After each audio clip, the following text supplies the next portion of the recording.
Guess what, Lions? For as little as $5 a month, you can get access to exclusive bonus audio content and help this program grow by joining the Lions of Liberty Pride. To learn more, head over to lionsofliberty.com/support.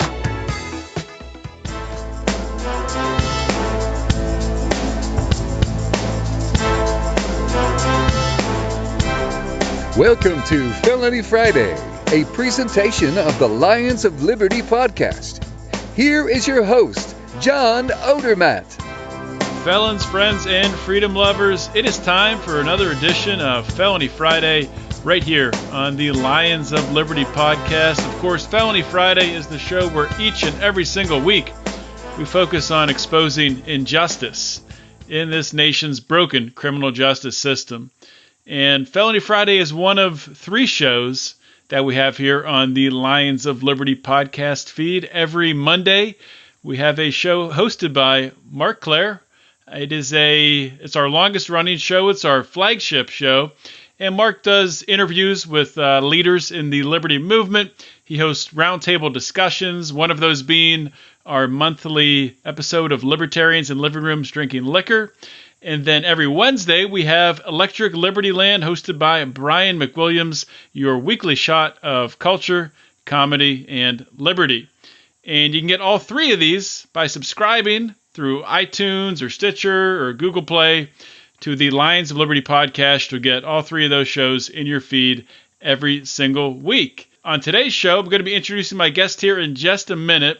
This is the 93rd episode of Felony Friday, so that means you'll be able to find the show notes with links and notes to all the articles and different things that we're going to discuss today at lionsofliberty.com/FF93.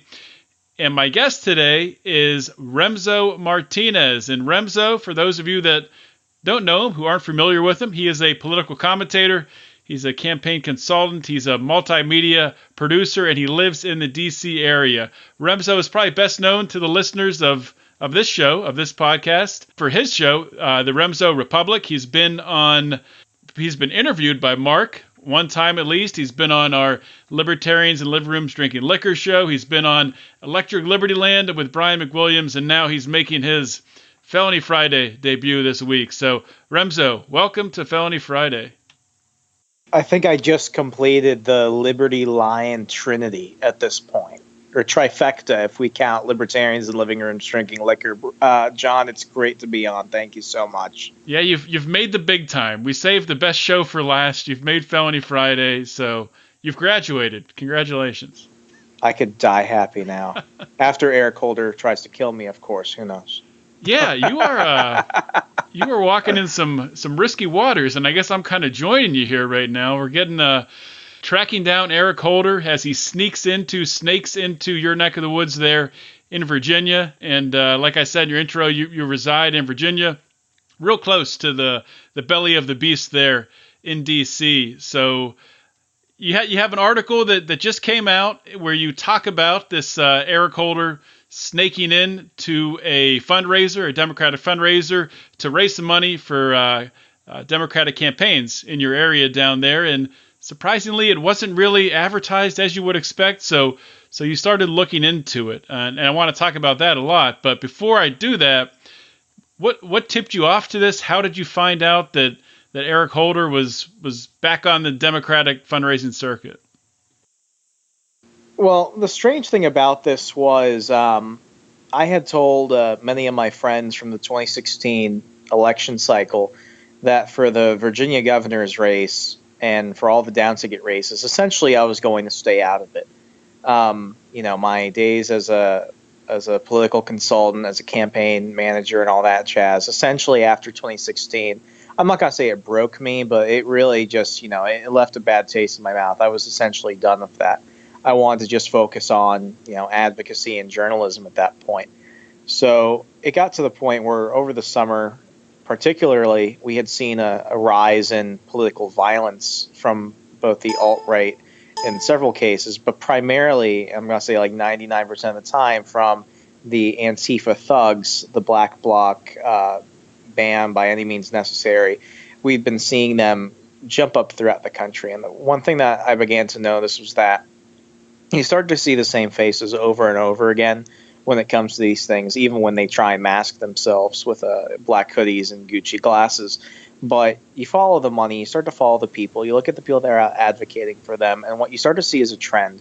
When you look at the Antifa organizations, for example, specifically, you start to see a lot of people that were tied to Occupy Wall Street. Jason Kessler, for example. Jason Kessler was the organizer for the Alt-Right Unite the Right rally, but he's been jumping in these leftist circles for years. He was a Occupy Wall Street protester. You look at a lot of the Occupy Wall Street protesters from over, not even a full decade ago, more like 5-6 years ago.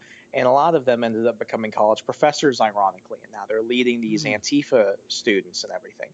And then you look back and then you start to realize, wow, some of these people who are actually, some are, nonprofit officials and super PAC officials, like some of these people were with Acorn. And now they're basically doing the same thing all over again. The movements, they change name, they change locations, but ultimately you start to see that's a lot of the same people running in the same circles. So I knew, deep down from doing some, covering some events here in Virginia, primarily of the town halls with my old boss, Congressman Tom Garrett in Charlottesville, I began to, about 7 months ago, get really aware of this one group called Indivisible. It's they have got like Indivisible Richmond, Indivisible Charlottesville. So it's this Indivisible thing that is essentially tied to the resistance movement. It's that hashtag resistance that came out after the Trump victory. And the reason why I realized that, something's going on with these, this Indivisible group was because I actually encountered a gentleman at CPAC who was giving out Russian flags with the word Trump in the middle of it. And I was like, okay, what's this doing? What's this guy doing? So I end up covering that story. I got like a few seconds late before now. Everyone's getting it, but people are using my pictures. But long story short, I realized that this guy's a long-term political agitator. He was part of all those other organizations at one point, going back about 4 or 5 years, and that all these people run in the same circles. And I realized that at the end of the day, the one thing that you can tie them all down with is that no matter what they call themselves in whatever particular organization or what have you, they're all somehow tied to the Democratic Party. So we're seeing the election here in Virginia get a lot more coverage because we're a bellwether state, and typically where Virginia politics go, it's where most of the country goes. When you look at most of the members of the House Freedom Caucus, like more than half of them are from Virginia. So Virginia matters, especially when it comes to Republican politics, because I think we've got a good mix down here. We have a bunch of people that have different perspectives, and they're able to come together and put out pretty decent candidates from time to time. So I'm realizing, wait a second, these guys are trying to fix a narrative. They're trying to get people focusing on the things that no one really wants to focus on. Instead of talking about policy, we're going to talk about statues and everything. But I start to realize, all these little groups that are popping up, staging rallies, going and screaming at congressmen at town halls and stuff, like they're getting a lot of attention. I wonder what the actual Democratic Party is doing. So I go ahead and I'm looking around the state Democratic Party website and Twitter and Facebook, and I'm realizing these people aren't really promoting their events. It's really weird. Why aren't they doing that? You'd think for a big election like this, when you're dealing with the Attorney General and the Lieutenant Governor and the governor's seat, you'd think that this would matter to them. And then I go ahead and I look at my local Democratic Party in my town, and I'm like, wait a second, these guys are quiet too. Why is it the state and local Democratic parties are silent in terms of their events and what they're doing, whereas all these little progressive activist organizations are getting all the attention, and they're basically the ones that are the face of the progressive movement in the state? So I start getting really suspicious. I'm like, I've got to find it somewhere. So I go on the Fairfax County Democrats website. I'm looking around. I'm like, they've got to be doing something. I find some phone banking here and there. And then in October, and this episode will come out after it happens, but October, I saw something very, very obvious. It said Eric Holder fundraising. And I was like, you've got to be kidding me. The one thing that you'd think they wouldn't want anyone to know about is on this website, but you have to go digging for it. And, the campaigner inside of me is saying, if you're going to go ahead and promote a fundraiser with a guy with a big name, you want to put it out weeks in advance to get people to come, because if people don't know what's going on, they won't come. And if they don't come, they don't give money. So I'm like, what's going on with this? So I'm reaching out to the Democrats. I'm like, hey, just curious, why aren't you promoting Eric Holder? No response from anyone. I go to a local event in town where the Democrats are hosting a booth. It's like a big, town festival, and they're right next to this super PAC called Dump Comstock, and that's important. So I go over to the Democrat. Dump Comstock? Dump Comstock. Comstock is Congresswoman Comstock is my congresswoman, and it's a super PAC that's based out of Maryland. So it's a Maryland super PAC that's made to get rid of a Virginia congresswoman. Remember that. Interesting. They're right next to the local Democrats booth. So I go over and I'm asking them questions. It's like, hey, did you know Eric Holder was coming? Some say, oh, maybe. And some said, I didn't know. And then I'm like, why do you think he's coming? And a couple of them from both booths, because I asked essentially the same questions. I asked them, why do you think he's coming? And they're like, oh, well, he's for gun control. He's a big gun control guy. And then I start questioning them. It's like, come on now. Like, really, why are you bringing this man here? Because you can't say you're for gun control when you're dealing with someone who is almost single-handedly responsible for the largest, gun running operation in U.S. history, Operation Fast and Furious. And as I'm bringing this up to them, they're saying, oh, we can't talk on behalf of this group, or, oh, I'm an official. And then as soon as I ask that question, it's like, oh, well, I don't know anything about this. Of the 7 women I spoke to, most of them had pretended that they never heard of Operation Fast and Furious, and several of them had told me that, oh, it didn't happen, it was fake. And then I bring up, the press. I'm like, well, Holder kicked out the Associated Press from the White House press room, and then he illegally wiretapped, a whole bunch of left and right-wing news outlets. It's like, are you people do you not care about this? Like, are you literally not bringing him here? Because, if just regular people knew that this man was coming, they would be upset, because you're trying to say, oh, you're different Democrats from the Clintons and everything else, but you're bringing someone in to fundraise for you that actually got people killed because of his actions, that actually broke the Fourth Amendment, that spied on people, that attacked the press. What's going on? And then you learn more about that super PAC, where it's based in Maryland, but they're trying to get rid of a congresswoman in Virginia. So the thing that I've been able to really uncover, it sounds kind of conspiratorial, but when you just look at the face value of it all, you're seeing this. You're seeing collusion between the Democrats and these offshot resistance organizations. You're seeing people from out of state with dark money coming in with their super PACs to try and influence elections in states like Virginia that have a deep impact on what happens in Washington. And then, because there are people that are so unpopular within the Democratic Party, they're trying to either play ignorant or they're trying to change the narrative. And when it comes to Fast and Furious specifically, that's bothersome. Because if you're telling me you are an educated voter and you're an official from the organization and you've never heard of Operation Fast and Furious and you're twice my age, that either shows that you've been living in a rock for the last 10 years, or you're actually complicit in trying to hide it. Because you can't tell me that nothing that he's done matters and that we just need gun control when everyone, Anderson Cooper did great coverage on Fast and Furious. MSNBC even admitted Fast and Furious existed. Like, this isn't something that just happened. This isn't a tinfoil hat conspiracy. Fast and Furious happened. Thousands of actual assault rifles were given to the Sinaloa drug cartel in Mexico. Thousands of Mexicans and several hundred American citizens along the border were killed because of the vicious drug war there. And it was a U.S. Border Patrol agent that was also murdered. How many deaths were there? They were able to trace, like 60-some deaths? Over 1,000. Over 1,000? Over 1,000 deaths. Because you got to remember, when these gangs go out in Mexico, like, they're not as brazen in the United States, in Texas, New Mexico, Arizona, as they are in Mexico. In Mexico, they'll flat out walk out in the streets and start mowing people down. Wait a minute, Remso. Guns are not legal in Mexico. You can't just walk out and get a gun, so that's impossible.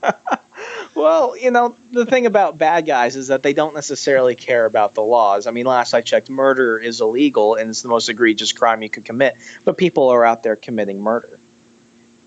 Indeed, they are, and that's the reason I wanted to bring you on this week, because I think this is so important right now with what's going on in this country, with the focus on gun control, with a lot of people out there who I think are reasonable people who in the past have been, staunch Second Amendment supporters and now are starting to waver a little bit after seeing what happened in Las Vegas and obviously becoming emotional over it. I mean, it's a horrible, horrible thing that happened with 59 people being killed. Unbelievable tragedy. But people it's clouded their judgment. And you've seen the NRA come out supporting a bump stock fire or bump fire stock ban. And there's been Republicans in the House. I'm sorry, try saying that like 10 times. Yeah, you should have heard me on last week's podcast. I think I said it 3 different ways, 3 different times. But anyway, yeah, there's been Republicans in the House, coming out supporting this. They couldn't agree on health care or lowering taxes, but on gun control, I guess they're right on board. So I think this is so important, and the people that are pushing gun control, people like Eric Holder, have this on their record. So I think we need to bring this to light, and that's why I was so happy to have you on to talk about this. No, I greatly appreciate it. And the thing is, everyone's been talking about the deep state and DNC media collusion, but what you're seeing right here is something that is just so blatant. It's like they're sloppy. I'm not, I don't have a degree in journalism. While I was doing this, I was actually working on my docuseries, Nothing Burger, about the public perception of media. I just happened to come about this just on a hunch. But this is blatant because what we're seeing people that are jumping 1 minute saying, oh, I'm not part of this organization, I'm part of this one. Then they're just jumping back and forth using these strange legalities to go ahead and cover themselves when it suits their needs. What we're seeing is the Democratic Party essentially working with these organizations to go ahead and distract people from what actually matters. And then, you have this other collusion going on. Like, for example, Eric Holder, the Fast and Furious thing bugs me, and it really does bug me when I can walk into a room full of Democrats and then they all either tell me Fast and Furious didn't happen, the media attacks didn't happen, or it doesn't matter. So 1 minute they're like, oh, it didn't happen, I don't know what you're talking about. Then they're like, oh, it just didn't happen. We're dealing with people who were literally getting gunned down in the streets because of this. You look at the drug war, you want to actually talk about how the government was making things worse. Well, when you arm cartels, that's what happened. But, even just going beyond that, you look at the type of people that are leading this. Eric Holder is much more sinister than people ever assumed. Right now he's actually working with CBS to produce a legal drama, which is essentially, highlighting certain parts of his time as Attorney General. And people are like, oh, well, he's getting into the entertainment industry. Well, yeah, that's what the Democrats always do. They jump between Hollywood media and policy at some point. And, I put nonprofits and advocacy in the same category as policy.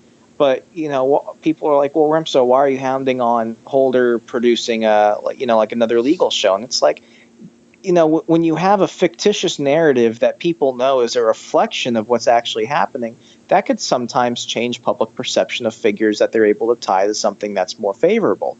We saw that with the show Madam Secretary. Madam Secretary came out after the Benghazi attacks in 2012, and it was essentially trying to create a Hillary Clinton-like figure that the public would say, oh, I like Madam Secretary. They see Hillary Clinton, they're like, wow, I'm seeing some similarities. Maybe it's reflective of her. That was openly, and CBS officials have openly said this. It's been caught, online. You can go Media Research Center and other places.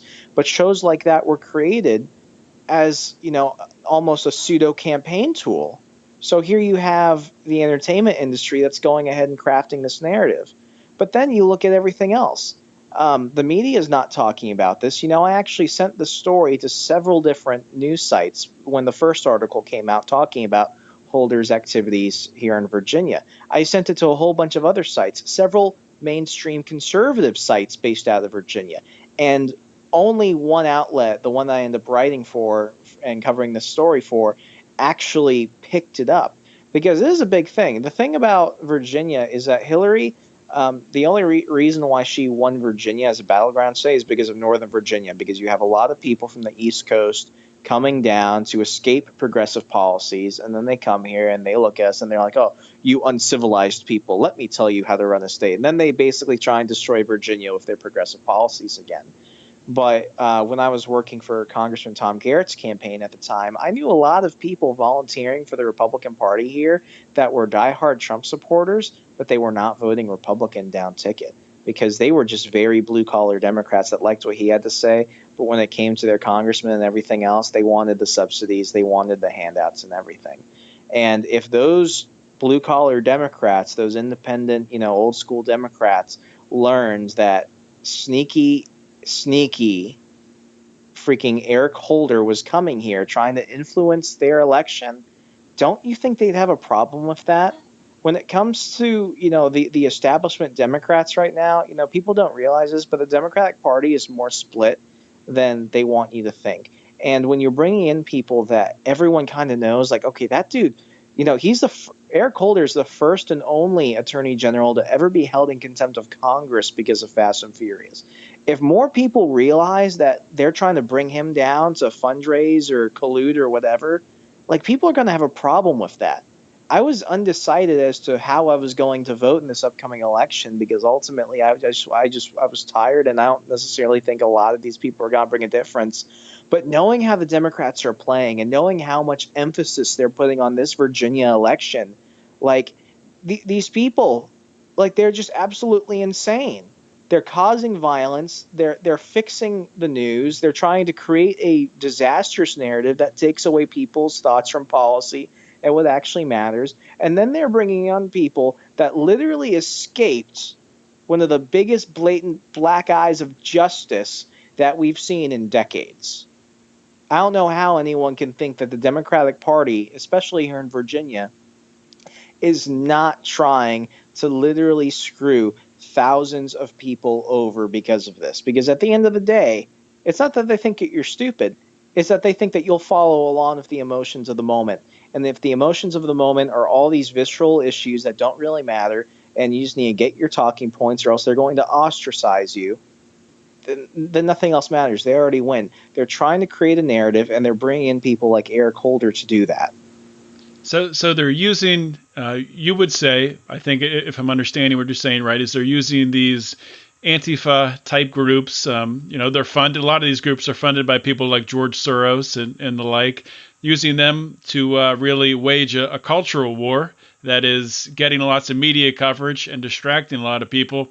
And then on the back end, they're not advertising their events, bringing in people like Eric Holder, who, I'm sure they're getting enough emails out to Democratic donors to let enough people know to come to these events to fill the coffers up to keep the funding machine going. Is that a decent summary? Yeah, I mean that's blatantly it. I mean it's them working, and it's really smart when you think about it. It's really smart because they're covering all their bases.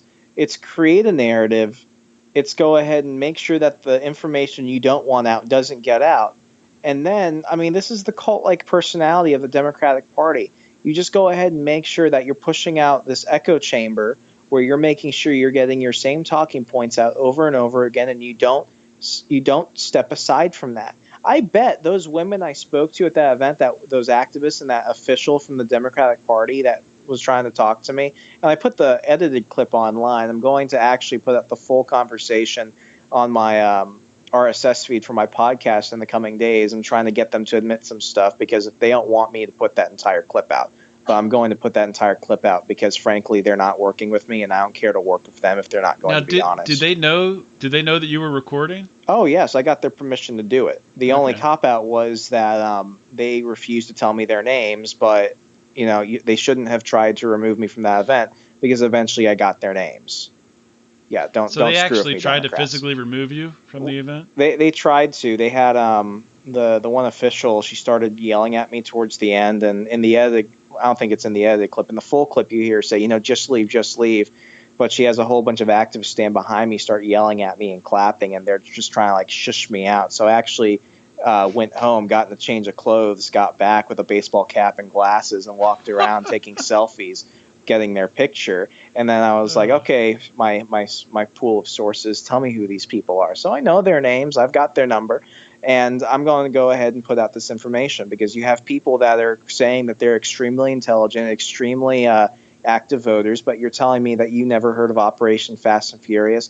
I know they were lying, because you can't go ahead and throw all that information out there and not be aware of the talking points. And when it comes to something like Eric Holder, like, honestly, how do you expect, like, this is the part of the Democrats that is also showing how divided they are. Because you've got like the real progressive Bernie wing, where I think actually a lot of them voted for Trump here in Virginia. And their candidate, Tom Perriello, in the Democratic primaries for governor, lost to Ralph Northam, a very establishment Democrat. And a lot of them were very disenfranchised. And you have someone like Eric Holder who went after the media way harsher than anyone else has. People think that Trump is tough on the media. I'm sorry, the Obama administration was vicious with the press. People have a selective memory. They don't remember that. But you go ahead and bring in someone like this. You remind them, especially in Virginia where we have an MS-13 gang problem, you remind them this is the guy that enabled the gangs. This is the guy that gave them their weapons. This is a guy that has helped perpetrate the problem we have now. No, by the way, he went after your precious mainstream media. Come on, Bernie bros. Do you think you're actually going to go ahead and stick with that person, especially these establishment figures in the state and national party that are bringing people like this in to raise money? They might, because everyone else is a Nazi, right? Essentially, basically. You're a Nazi. Yeah, I'm the worst Nazi out there, if that's the case. Did anyone call you a white supremacist at this event? No, I was called fake news, though. Okay. That's the go-to insult for me. It's fake news, but yeah, no. This whole thing, what it shows is it shows how they think. It shows what they're willing to do, but sadly what it shows is that you have people who are probably decent human beings literally willing to, sidestep for someone that should be in prison. At one point, when this woman, the official, was telling me, we need gun control now. We need gun control now. I looked at her and I was like, if Wayne LaPierre from the NRA decided to be a Democrat tonight and then go fundraise for Ralph Northam tomorrow, would you care then? And she was like, she tried to, sidestep the question. She was like, is he even alive? His presence makes me sick. So I looked at her, I'm like, so Eric Holder actually, got people killed and did all these things, but you don't like Wayne LaPierre because he's a lobbyist. And then she started yelling at me again. And it's like your mental gymnastics, your juxtapositions are so they're so on display right now. You can't take these people seriously, and here's the thing, for people that know me, that I've never been a party guy. I've never said go out and jump for a party. And for me to be defending a lot of the Republicans these days, it seems kind of strange. But here's the thing. The Republican Party, yeah, they have problems, but the Democrats, I think, explicitly are out there trying to actually destroy not just, economies, not just, our civil liberties. The Democrats literally don't care how many criminals they have to get in bed with. We're seeing this with Harvey Weinstein right now, and the Saints over in Hollywood. They're going ahead and, apologizing for that and avoiding that. And a bunch of them are being outed as perverts and everything. Bill Clinton can literally go around raping everyone in public, and the Democrats would still go ahead and put him on the same level as the Pope, as long as the Pope is saying that, all these liberal policies are good. We'll see how the next one goes. But, this is just lunacy, what I'm seeing right now. And the fact that we're seeing, conservative media here in the Commonwealth, I even think this is a good example of something that the national media should be talking about. The fact that they're choosing not to cover it because it's inconvenient, because they're afraid of being called, they're afraid of being called conspiracy theorists and everything else, and putting out stuff that doesn't matter, because I've had Republicans tell me since I put out the first Eric Holder story that we just need to focus on the policy because the voters will focus on the policy. No, I knew few people that actually cared about policy in 2016. I knew many people that went out and voted for Donald Trump because they were anti-Hillary Clinton, because they saw the Project Veritas videos, because they knew what this woman did, and they knew the type of people that the Clinton machine was trying to bring in.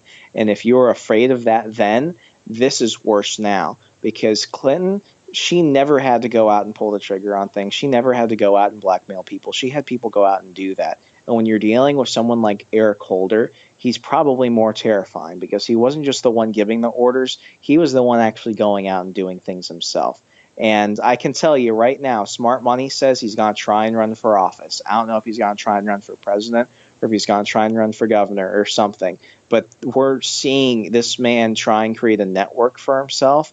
And the same people that are saying, oh, I don't know what Operation Fast and Furious is now, but I'm an educated, well-informed Democrat voter of X amount of years. When he starts running for office and they can't deny that any of that stuff happened, what they're going to tell you is that they don't care. Yeah, I'm not sure. Where does Eric Holder reside? I just looked up. It says he just bought like a condo in the D.C. area, so I'm not sure where he would run for office. He has a condo there. I mean, here's the thing about these people. They go ahead and they basically move to a certain place. They make sure they're there for the right amount of time required to run for office, and then they run. Eric Holder, I think it was a year ago, I think he almost lived in California at one point. I think the California government gave him some honorary position. Another thing about Virginia is the reason why Democrats have barely won any seats at state level here is because they've been moving people out from out of state to come run as Democrats because they're like, oh, the state party's financially ruined. Let's go ahead and just bring these independently wealthy people here. No one will care because if you're a good Democrat, you'll go ahead and vote for Democrats. Even Democrats in the rural part of Virginia, where they're bringing in all these East Coast elites to come in and run for office, even they're seeing that it's a joke. So I don't know where he'll run or what he'll run for, but what we're seeing right now is he's trying to set himself up as a extremely partisan political operative, and he's trying to go ahead and build up his notoriety within the system right now. And within the system isn't with the people that think, oh, democracy matters and let's go to the convention. When it comes to the Democrats, what we've seen is that ultimately they don't want to change. We saw it when they go ahead and elected Perez as the DNC chairman and everything else. Ultimately, the people inside the DNC are the people that are still running the way the Democratic Party works, and that they don't want to change for these people that actually want to talk policy, that want to talk ideas. What they want to do is they essentially want to go ahead and continue running their mafia-style racket. I know I sound like Roger Stone when I'm throwing out a lot of these terms, but ultimately it's the point I've come to. This is literally what we're seeing is a giant operation to go ahead and take one of the major states in the country that's having a giant election, because this will be their version. There's going to have to be the giant judgment check on Trump. They want this to be the big moment where it's like, wow, look at how badly the Republicans failed in Virginia. Look at how badly they did. And look at all these people that came out to help Democrats. This isn't just another election. This is kind of like the Spanish Civil War and the Germans. The Germans are arming, the fascists and everything else because they just want to see, oh, how will this work here? It's getting dirty, and they're trying to literally hide what they're doing because they know that even the people that could possibly vote for them, if they knew this guy was coming out and what they were doing, grand scheme wise, they'd be like, what the hell? You told us you'd change. You're not changing. So I did want to bring up one thing, speaking of Eric Holder. And Remso, when I came on your show, we talked about Jeff Sessions, and I think that was maybe right before or right after maybe Trump nominated him. I don't think he'd been approved yet. So we were kind of looking ahead at what he was going to do, and he's mostly followed through to the fullest extent that he could with attempting to re-escalate the war on drugs and even put some mandatory minimum sentences, re-escalate that. But at the end of the day, so Eric Holder I agree with you, did some horrible things when he was Attorney General. Fast and Furious, very, divisive racially, using the Trayvon Martin death to divide the nation, sending in Department of Justice people to stir up both sides there. Same thing in Ferguson. But outside of that, Eric Holder, I can't say the guy is 100% evil, 100% bad, because as you know, Remso, a big part of my show is I bring on former felons, nonviolent offenders, some people who had life sentences, who Barack Obama, through some work that Eric Holder did, that Eric Holder pushed through to get these people clemency, to get them back to their families and to help them. So it's kind of weird to look at somebody like Eric Holder, who has I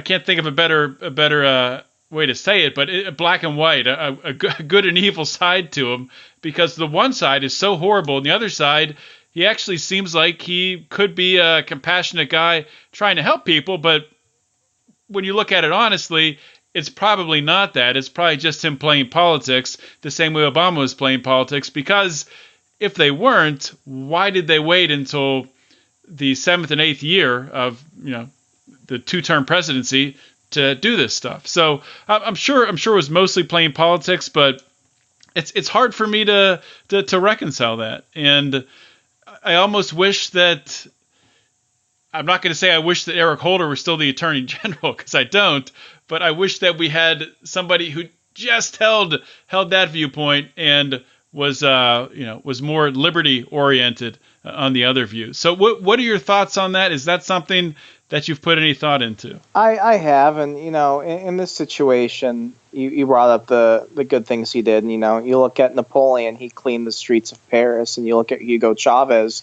before he died. At least he was keeping the poor fed, regardless of how he was doing Holder that. to Napoleon and Hugo Chavez. I love it. Yeah, but Holder's the guy that's going to go ahead and say that when you're on a trip or something, he'll watch out for your girlfriends, but he's secretly porking her on the side.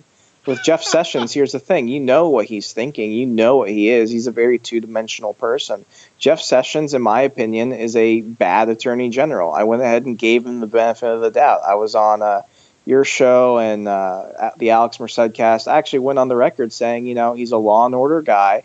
He's blatantly said, if you don't like the law, I'm going to keep enforcing it, but if you don't like it, change it. And I gave him the benefit of the doubt. And what he's shown is that he's a very judicially active attorney general, and I don't like what he's doing. He could be a bad attorney general. He could be replaced or anything else, but, he's doing his job. I don't like it, but he's not going out doing this crazy, illegal, immoral, just criminal activity that Holder did. Yeah, Holder did some good things in public, but what we really saw was how he acted when he was caught conducting criminal activity. I'd much rather have Sessions, because I know what Sessions is doing. If we go ahead and just work with the legislature and everything else, he'll be forced to go ahead and just enforce the law as it's written. And, if not, we could replace him. With Eric Holder, it took almost until halfway through Obama's second term for us to get rid of that guy. And what we saw was that he kept going and going and going and going.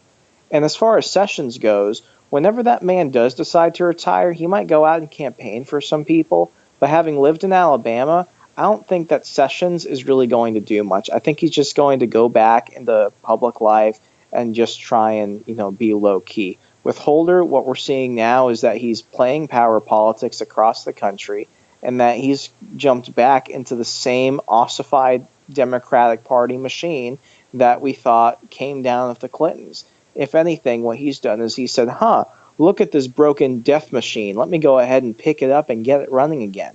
That's the type of person you got to watch out for. That's the type of person that I think Republicans, conservatives, and libertarians have failed to keep an eye on. And because of that, he's bringing in his dark money. He's bringing in everyone that we thought we'd never have to deal with here, and he's playing this game with them.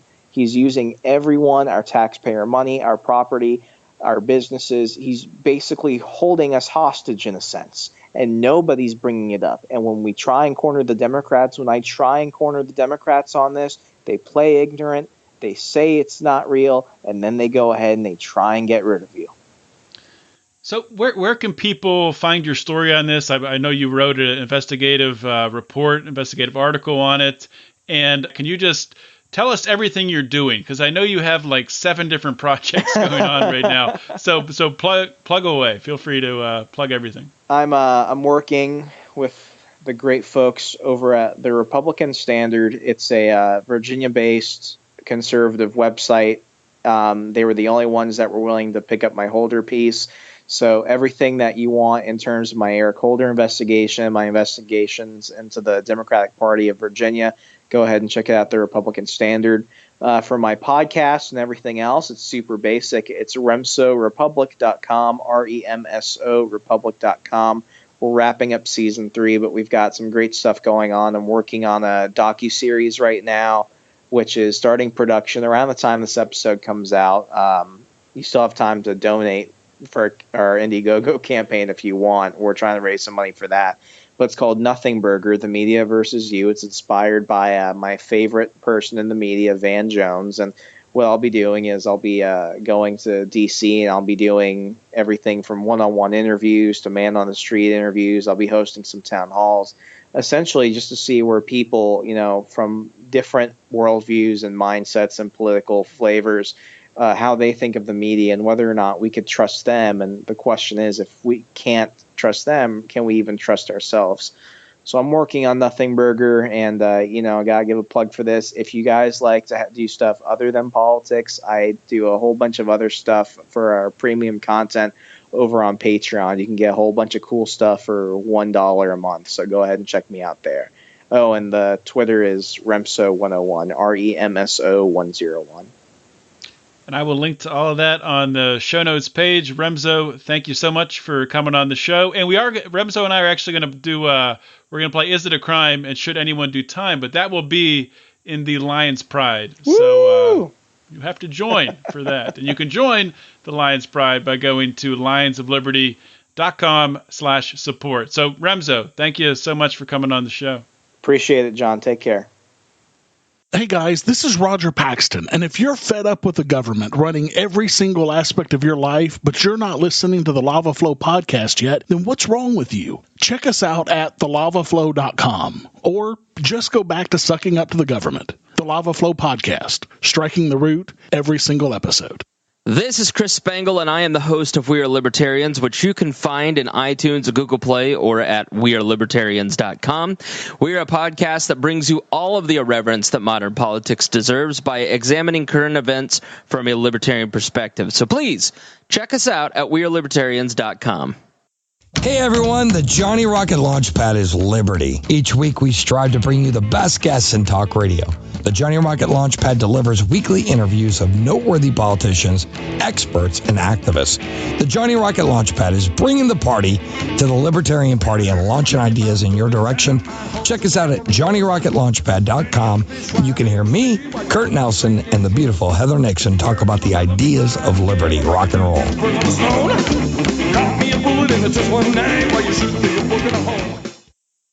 Hope you guys enjoyed my conversation with Remso Martinez talking about Eric Holder snaking his way back into this gun control debate.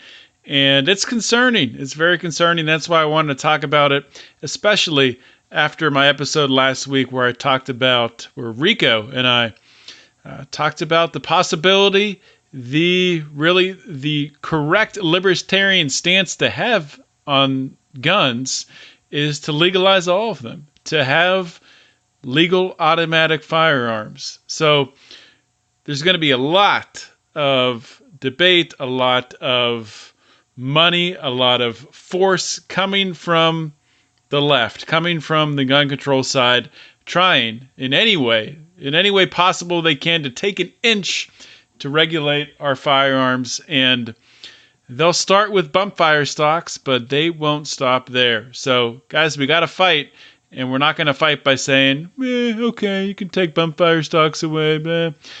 You know why? Because it's the principle of it. I mean, people will, obviously it doesn't make anyone any safer. We know that. But the principle of it is, as human beings, as individuals, we have a right to defend our lives. We have a right to defend our families, defend our property. And we're going to do that. As long as you're not hurting anybody, as long as you're not stealing, as long as you're not ruining someone's stuff, then do what you do. And that's really all I got to say today, guys. I told you about the Pride. I did record an episode of the Pride and Is It a Crime episode with Remso after this. So you can hear that by going to lionsofliberty.com support and joining the Pride for as little as $5 a month. You can join for $10. You get some free stuff, t-shirts, things like that.